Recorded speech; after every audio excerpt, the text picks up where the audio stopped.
Hey Sarah, want to go outside and play with me? Yeah, it's been getting pretty boring inside. Let's go play catch.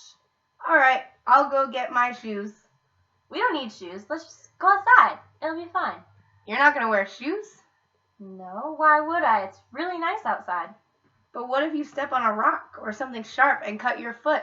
Then I'll put a band-aid on it, and that's that. Stop worrying about it. It'll be fine. Yeah, but what if you get an infection? A band-aid won't protect you then. What kind of infection are we talking about? You can get all kinds of infections. It's a good thing that we have our immune system to fight most of them off. However, our immune systems aren't perfect, and some microbes can get past these barriers that our immune system put up, and this is why we get sick. So you're telling me that we're exposed to a bunch of microbes all the time? Not only are we exposed to microbes all the time, we're exposed to hundreds of microbes every hour. Wow, that's a lot of microbes. How do we not get sick? Well, first off, our skin is a major barrier against the majority of microbes that are trying to harm us. Then, if a microbe does happen to get into our body, we have our immune system fight it off. How does our immune system do this? Seems like a really difficult task. Our immune system is composed of a bunch of cells that are specific for fighting off infection. So you can have one cell that's really good at killing that microbe directly, like a cytotoxic T cell. Then you have some cells that are really good at recognizing there's a problem and getting more help from the other cells. These are like helper T cells. Wow, sounds like our immune system works pretty well. Yeah, it really does. It even has memory. Let's say you were exposed to a bad microbe. The next time your body is exposed to that same microbe, these antibodies will remember and know how to kill the microbe better and faster. Wow, so if we do get an infection, it will be okay?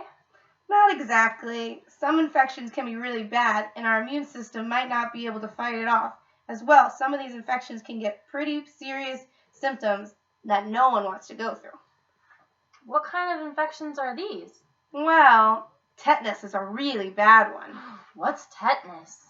Tetanus is a bacterial infection caused by the bacteria Clostridium tetani getting into an open wound. It is very, very dangerous because there is no cure for tetanus, and it can be very deadly. You can die from not wearing your shoes outside? Well, not exactly, but there's always a possibility. Trust me, you do not want to get tetanus. What happens if you do get tetanus? So the bacteria, once it enters your body, attacks your nervous system. It usually depends on how far the open wound is from your central nervous system, but symptoms start to appear about a week later. So by that time, you've already forgotten about that small cut on your foot. It affects our nervous system. That doesn't sound good. No, it is not good.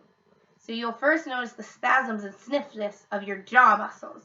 Then your neck will start to feel stiff, and then you'll have difficulty swallowing. This will then escalate to stiffness in your abdominal muscles. Then lastly, the worst of them all, you will experience painful body spasm that will last for minutes.